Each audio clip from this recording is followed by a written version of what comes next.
โยสุดครับวันนี้จำกันได้หรือเปล่าเนี่ยไม่ได้ทำคลิปนานแล้วนะครับวันนี้ผมก็จะมาทำพายุนะครับเดี๋ยวผมไปเติมน้ำก่อนนะครับลืมแนะนำชื่อนะครับผมสไปซ์ SKTV นะครับไม่ต้องสนใจนะครับว่าผมอยู่ภาคอะไรนะครับเดี๋ยวผมจะบอกคลิปหน้าเองนะครับไปเติมน้ำก่อนนะครับ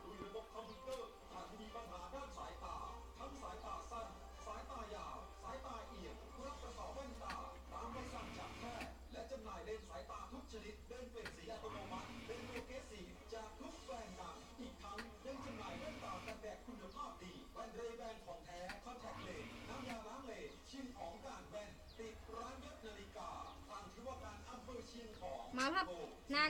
านไหมครับผมพูดดังนะครับขวดสั่นเลยนะครับผมจะลองทำดูนะครับดูนะครับขอตรงใส่ก็ได้นะครับ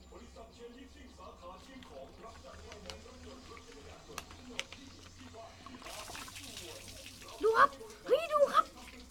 ผมทำได้ไงครับเฮ้ยเดี๋ยวดูอีกรอบนะครับ